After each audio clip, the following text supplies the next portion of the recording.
あんたがこの合コンにいるの？あんた中卒でしょ？いやいや、ありえないって、誰もあんたのことなんか気に入るわけないでしょ？他の男性たちはみんなエリート揃いなのに。はあ、中卒がいるなんて最悪。もっといい人連れてきて欲しかった。同期に誘われてしぶしぶ来た合コンで、昔俺を振った元カノと偶然の再会。しかし元カノは再会を喜ぶどころか俺を見下してくる。理由は俺が中卒だから。そのことをその日の合コンのメンバーに十分すぎるほど言いふらした元カノの綾乃は非常に満足げだった。俺は肩身の狭い思いをしながらも、ただ時間が過ぎるのを待つことに決めた。まさかこの場に元カノがいるとは予想外だったが、この後もっと信じられないことが起こるとはこの時は誰も知らなかった。俺は桜正樹、30歳。実は俺は高校を中退した経験がある。高校中退からここまで来るのは大変だったが、なんとか今は小さい頃からの夢だった仕事に就いている。大変だけど好きな仕事だ。交友関係も狭く、ひたすらずっと仕事に打ち込んできた俺だったが、ある日同期にこんな言葉をかけられた。なあ、桜。今度合コン行かないか？もちろん一緒にさ。お前、彼女とかずっといないんだろ？は？そんなの俺はいいよ。別に興味ないから。そう言わずにさ、お前仕事ばっかりじゃないか。俺より早く帰ってるとこ見たことないし。息抜きだと思ってたまには遊ぼうぜ。同期の小泉は職場で一匹狼を貫く俺にもちょくちょく声をかけてくる変なやつだ。俺は仕事仲間とは慣れ合うつもりはないのだが、こいつはいつも勝手に話し始めて、こうして俺を無理やり飯に連れて行こうとしたりする。どうやら今回もそうらしい。だからそういうのいらないって言ってんだろ？俺は行かないからな。その日お前休みだろ？なんか予定でもあんの？別にねえけどさ。じゃ、行けるな。まあ、人と美味しいご飯食べに行くだけだと思ってさ。俺も行くし。じゃあ、今週の金曜、駅前の新しくできたレストランで。そう言って小泉はさっさとその場を離れてしまった。小泉はこういう男だ。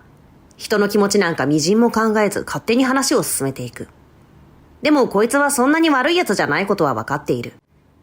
俺が仕事に根を詰めすぎて仕事以外何も考えられなくなっていた時に、それを察して飯に連れ出したり、自分に厳しい俺に甘えられる恋人がいないのを本気で心配したりして、こうして合コンに誘ってきたりする。恋人がいないのは俺にとって余計なお世話だったが、断る余地も与えられなかった俺は諦めて合コンに行くことにした。俺も新しくできたレストランがどんな感じか気になっていたし、まあたまには小泉の好意に応えてやるかと思うことにした。合コン当日、仕事の上がり時間が同じはずだった小泉は待ち合わせの場所に俺が時間ちょうどに着いても姿が見えなかった。少し不安になりながらも小泉にメッセージを送ってみる。すると数分後に急な仕事が入ったからだいぶ遅れると返信が来た。この前聞いた話だと俺の知り合いはこの合コンには小泉の他にはいないらしい。小泉がいるからしぶしぶ来たものの、そいつがいないとなれば俺は会ったこともない人間たちとしばらく顔を突き合わせることになる。それには耐えられないなぁ、と帰ろうと思ったが、小泉と俺、二人も最初からいないとなれば迷惑だろうし、小泉が遅れてくることも合コンメンバーに伝えなければいけない。ため息をつきながら小泉がすぐに来てくれることを祈って俺は店内に入った。席に通されるとそこには男性が二人だけいた。もちろん彼らは知らない顔だ。どうも、小泉の連れの桜です。あいつは遅れてくるみたいで。そうなんすね。まあ、座ってください。今日はよろしくお願いします。女の子たちももう少しで着くみたいですよ。先に来ていた男性たちは清潔感があり、話した感じもあまり悪くはなかった。嫌そうな奴らではないみたいだから小泉が来るまでなんとかなりそうだ。少しだけほっとした時、ちょうど女性たちがまとまってやってきた。こんばんは。綺麗な女性たちが入ってきて順番に席についていく。俺の向かいにも女性が入ってくる。その綺麗な顔を見て俺は思わずドキッとしてしまった。一方の女性側は俺を見て少し目を細めて険しそうな顔をしていたが、そして最後に入ってきた女性を見たとき、俺はひどく動揺した。綾乃？そう。そこにはなんと昔付き合っていた元カノ、原綾乃がいたのだ。うわ。綾乃は俺を見た途端、あからさまに嫌そうな顔をした。なになに？もしかして知り合い？まあ、ちょっと。俺の方はなんとなくごまかせたが、綾乃の方はそうではなかった。なんであんたがこんなとこにいんの？あんた中卒でしょ？いやいや、ありえないって。誰もあんたのことなんか気に入るわけないでしょ。こいつ、昔の元彼なんだけどさ、中卒がいるなんて最悪。もっといい人連れてきてほしかった。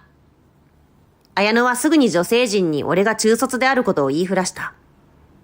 と驚く声も上がった。今すぐここを飛び出したい気持ちを何とか抑えようとしていると、空気を察した他の男性がその場を進めようとしてくれた。まあ、これで遅れてくる小泉以外はみんな揃ったわけだし、とりあえず自己紹介からしようか。じゃあ俺から。男性たちの自己紹介を聞いていると、彼らは非常にハイスペックらしい。日本でもトップクラスの企業の商社マン、その名を知らない人はいない銀行の行員と、いかにもこういう場で好かれそうなスペックだった。そして俺の番が来る。さくらです。会社員をやっています。あまり目立ちたくなかったもので簡素な自己紹介をしたつもりだったが、またもや綾乃が話を大きくした。会社員って、中卒なんだから、どうせどっかの孫受けとかの小さい会社でしょ？ダッサ！付き合っていた頃から学歴を気にしていたが、いい年になっても変わらずキャリアしか見ていない綾乃。あまりの言われようにさすがに言い返そうかと思ったが、それでは同じ穴の無地なになってしまう。口から出そうになった言葉を俺はぐっとこらえた。俺と綾乃は中学の頃から高校1年生まで付き合っていた。入学当初から学年の中で可愛いと噂されていた綾乃から告白され、初めのうちこそ信じられなかったが、俺はテストのたびに学年トップを取るほど成績が良く、綾乃も可愛くてみんなに優しいと、周りからもお似合いのカップルだと言われていた。いつの間にか校内でも有名なカップルとなっていたのだ。当時の俺の将来の夢はこの頃からたった一つ、医者になることだった。もともと家族の手伝いや友達に勉強を教えることなど人を助けることは好きだった。だが決定的なきっかけとなったのは小学生の時に読んだ有名な医者の伝記だった。日本から離れた遠い土地で患者の身分や年齢に関係なくどんな人も助ける医者の姿勢に子供ながらにひどく感銘を受けた。人助けが好きだった俺は直接この手で困っている人を助けられたらそれほどいいことはないと思うようになったのだ。中学に上がっても当然その夢を持ち続け、綾乃と付き合うようになってからそのことを話すと、綾乃は俺の夢をいつも応援してくれるようになった。土日も図書館で勉強をする俺に差し入れを持ってきてくれたり、まさきなら絶対にお医者さんになれるよといつも励ましてくれた。中学を卒業してからは俺と綾乃は別々の高校に行き、俺は全寮制の進学校に入った。医大合格者が多いことで有名な高校だったから、俺にはここしかないと思ったのだ。しかし入学してから分かったのだが、そこは非常に校則が厳しい学校だった。全員何らかの運動部に所属すること。寮の部屋は夜9時には強制的に消灯。朝は5時半に全館放送で目覚ましの音楽が流れ、毎日決まった場所の掃除をし、指定の教科書や参考書以外は買わないこと、など細かいものまで挙げればキリがなかった。どうやら勉強に打ち込むだけではなく、心身ともに健康でいるために運動部に所属させられるらしいが、俺に言わせればそんなのは時間の無駄だった。貴重な放課後の勉強時間も取られ、体力も削られる。その上夜は早い時間に電気を消されてしまい、朝も早起きさせられて、寮の共用スペースや学校の掃除をやらされる。自分のやりたい勉強をする時間など全くなかった。しかも部活もやけに厳しく、毎日長時間きつい練習をさせられて、次第に授業の間ずっと目を開けていることすら難しくなった。この学校では授業時間でのみ勉強をさせ、完全に学校が生徒を管理して大学合格までの道を作るというのが教育方針らしかった。しかしそれまで自分の努力で成績を上げてきた俺としては、決められたことしかやらせてもらえず、さらにまともに勉強ができない学校生活は、まるで自分の目標から遠ざかっていくような感覚がした。もちろんこのやり方で実際に医大の合格者が毎年何人も出ているから、これが合う生徒もいるのだろうが、少なくとも俺にこのやり方は合わない。高校に入学してから半年ほど経った時、ついに俺は耐えられなくなった。もっと勉強したいのにできず、自分のペースですら勉強ができないこの環境に、俺は我慢ができなくなった。このままでは医大に入学することもできず医者にはなれないかもしれない。でも俺は、たくさんの人をこの手で助ける医者になる夢を諦められない。たくさん悩み抜き、家族とも相談した結果、退学することに決めたのだ。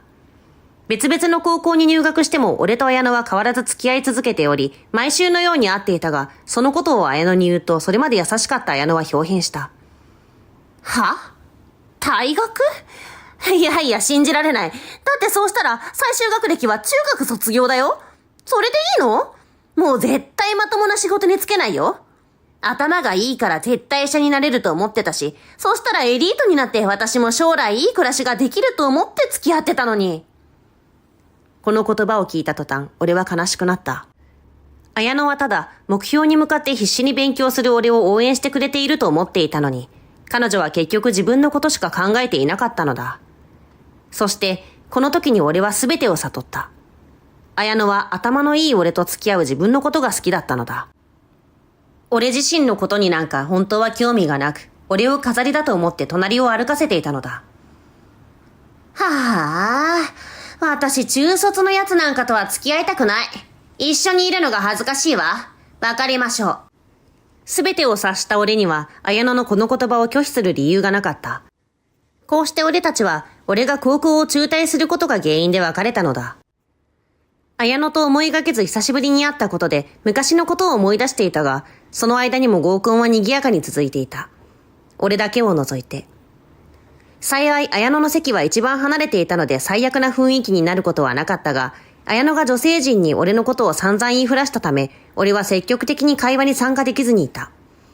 当の綾乃はというと、このハイスペックな男性二人とどんどん前のめりになって話をしていた。小泉、早く来てくれ。と祈り、適当に相槌を打ちながら頻繁にグラスに手を伸ばす。なんとかこの状況をやり過ごそうとしていると、俺の向かいに座っていた女の子がお手洗いに行くために立ち上がったと思ったら、なんとその場で倒れたのだ。それまで和気あいあいとしていた合コンの席だったが、急に騒然とした空気になった。みんなで倒れた女性に呼びかけるが反応はない。意識がないようだった。俺たちの騒がしさに気がつきやってきた店員にすぐに救急車を呼ぶよう頼んだ。店員はすぐに電話をかけてくれたようだったが、戻ってきた店員によると、最近流行っている感染症のせいで救急車が出払っており、到着まで時間がかかるということを言われたらしい。その間もずっと俺たちは女性に声をかけ続けていたが、一向に目を覚ます気配はない。俺はそれまで女性の様子を一歩下がって見ていたが、これはまずいな、と思い女性の元に近づく。すみません。ちょっと俺に見せていただけますか？は？あんたに何ができるっていうの？中卒のあんたが助けられるわけないでしょ？すかさず綾乃が俺を馬鹿にしてきたが、今は相手をしている場合ではない。女性の脈や呼吸の様子を見て、今何をするべきか考える。そういえばこの子さっき目をやけに細めて険しそうな顔してたな。この子と同じ職場だという女性もいたので、俺はためらわずに聞いた。すみません。この方が普段から飲んでる薬とかってご存知ですか？薬はわからないですけど、でも具合悪い時は甘いもの食べたら大丈夫になるって言って、普段からブドウ糖のタブレットは持ち歩いてました。今日は忘れちゃったって笑ってましたけど。瞬時に糖尿病だと分かった俺は、そばにいた店員に声をかけた。すみません。砂糖か蜂蜜を持ってきてくれませんか？早く！走って持ってきてくれた砂糖を意識のない女性の口に含ませ様子を見る。綾乃を含めた合コンメンバーはこうして俺がテキパキと処置をしていく様子を驚いた様子で見ていた。どうしてこいつがこんなことできるんだろうといった顔だった。しばらくすると女性は目を覚ましてくれた。そこにいた一同がほっとした時にようやく救急隊員が駆けつけた。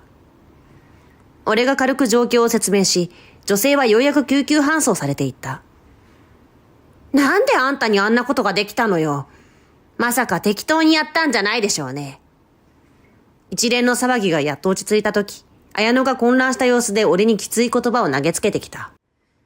ここまでやってしまったらもう隠す必要はないよな、と思い、俺は本当のことを話すことに決めた。実は俺は医者なんだ。え？まさかこんな答えが返ってくるとは思ってもいなかったのだろう。綾乃はひどく驚いた様子だった。そう。実は俺は今は外科医をやっている。高校を中退したから医者への道は消えたと綾乃は思っていたらしいが、医者になる目標を俺が諦められるはずがない。小さい頃からずっと抱いていた夢なのだから。高校を中退するとき、家族にはもちろん反対された。学校を辞めるなんて早すぎるとか、まだ半年なんだしこれから慣れていくだろうとか、だんだん結果がついてくるんじゃないかとか。でも高校の3年間のうちの半年は大きい。慣れるのを待っているうちに卒業の時があっという間に来てしまうかもしれない。俺は必死で家族を説得したが、それでもなかなか家族は OK を出してくれない。確かに高校を中退する人なんて周りには全然いなかった。しかし家族は俺が医者になると決めたその日からたくさん勉強していたのを知っていたし、実際にそれで成績を上げてきたのを見ていた。だから一人でも大丈夫だと俺のことを信頼してくれて、ようやく高校の中退を許可してくれたのだ。中退してからまず俺は高卒認定試験の合格を目指した。独学で勉強するのは本当に大変だった。高校の知識は中学とはまるでレベルが違う。さらには医大の入学試験の勉強もしなければならない。それにわからないところを教えてくれる先生はいない。それでも俺は朝から晩まで勉強し、図書館に通い詰めた。そして高卒認定試験に合格し、なんとか医大にも入学できたのだ。自己紹介の時に会社員だと言ったのは、医者だと言って金目当ての人が近づいてくるのが嫌だったからだ。これまで俺に彼女がいたことはあったが、医学部や医者という俺の肩書きをなぜか彼女が周りに自慢したり、仕事柄忙しいので全然会えずにいると寂しがる彼女も多かったりと、俺は彼女を作ることにうんざりしてしまったのだ。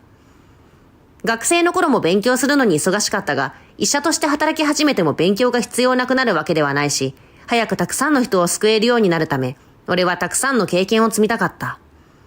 そんな俺に彼女たちのわがままに付き合っている時間はなかったのだ。ハイブランドの買い物に付き合わされたり、彼女の友人たちのところに何度も連れ出されたりと、明らかに俺をお飾りだと思っている彼女も何人もいた。まるで昔の綾乃のように。そんな関係にうんざりしてしまった俺は、もう恋人を作ることに積極的になれなくなってしまった。一人の方が楽だと気がついてしまったのだ。綾乃、お前昔からずっと学歴とかキャリアとか気にしてるけどさ、人の価値はそこにはないっていい加減気づきなよ。俺今の仕事してるからこそよくわかるんだけどさ、いつか人が死ぬ時に幸せそうに亡くなるのは大富豪ともどっかの社長とも限らない。ただ誠実に生きてきた人なんだよ。夢に、周りの人に誠実に向き合ってきた人たちだけがいい人生だったって笑って最後を迎えるんだ。お前はどうだ？将来の自分に恥じない生き方をちゃんとしてるか？別に今のままでいいって言うなら俺は何も言えないけど。でも俺はちゃんとお前にも幸せになってほしい。これからもたくさんの人間と付き合っていく上で何が大事なのか、ちゃんと見極めていってほしい。俺はこの時、初めて綾乃に思っていたことをすべて伝えた。綾乃は歯を食いしばりうつむいている。これが綾乃に対する今の俺の誠実な向き合い方なのだ。その後合コンは当然中止になった。急な出来事があったのですっかり頭から抜け落ちていたが、結局小泉は合コンには間に合わなかった。しかしこの出来事があってから、俺はこれまでよりも小泉と話すことが多くなった。綾乃には人の外面じゃなくて内面を見ろ、とあんな説教じみたことをしておきながら、自分が反面教師になってはダメだと思ったのだ。小泉は一見、誰にでも軽く話しかけに行くチャラチャラしたやつに見えるが、実は職場の雰囲気を良くするために気を利かせているのだとよく話すようになって、ちゃんと理解できるようになった。それで小泉から聞いた話があるのだが、綾乃はあの後も高学歴の男性やハイスペックの男性が集まる合コンに何度も参加しているらしい。彼氏もしょっちゅうできるようだが長続きせず、すぐに別れてしまうのだという。小泉が友人から聞いた話によると、その男性たちはどれだけ高学歴でもどこか性格に難があり、綾乃のことを見下してきたり、中身が薄っぺらい人間だったりするらしい。こうして付き合っては別れるを繰り返すうちに、綾乃は、人の価値はそこにはない、か、とつぶやくようになっていた。俺はというと、実はあの日助けた女の子となんとなくいい感じになっている。あの日俺が最初の処置をした責任感を感じて、後日お見舞いに行った。やはり彼女は糖尿病だった。中年以上の年齢でなるイメージがあるが、糖尿病は若い人でもなることがあるのだ。その時に初めてちゃんと話したのだが、そこで仲良くなった。少し話しただけで優しく物腰も柔らかく、非常に穏やかな人だと分かった。そして何よりも俺の内面を見てくれる。これまで出会ってきた女性たちとは全然違う。そういえば合コンの日、俺が中卒であることを綾乃が言いふらしていた時も、この子だけはからかって笑ったりせず、ただ困った顔をしているだけだったのをよく覚えている。あの日、だんだん薄くなっていく意識の中で、桜さんがすごい顔で必死に手を尽くそうとしてくれていたのをよく覚えています。最初の一瞬こそ、あれ、この人会社員じゃなかったっけと思いましたが、その目を見てすぐに分かったんです。この人は私の命を救おうとしてくれているって。すっごく安心しました。きっと人を助けることに大きな使命感を持ってらっしゃるんですね。私なんかに何がわかるんだと思うかもしれませんが、桜さんは本当にいいお医者さんです。この言葉を聞いて、俺はなんだか一層身が引き締まる思いがした。そうだ、俺は小学生の頃からずっと困っている人をこの手で直接助けたいのだ。もちろんこの目標は今でも変わっていない。やっぱり中卒で医者をやっていると少なからず嫌な目で見てくる者もいるが、大事なのはそこなんかじゃない。大事なのは医者としてより多くの患者を救うために、患者や治療に誠実に向き合い、常に努力を惜しまない姿勢だ。俺はこれからもよりたくさんの人を救うために努力を積み重ねていきたい。ご視聴ありがとうございました。下のチャンネル登録ボタンからチャンネル登録をお願いいたします。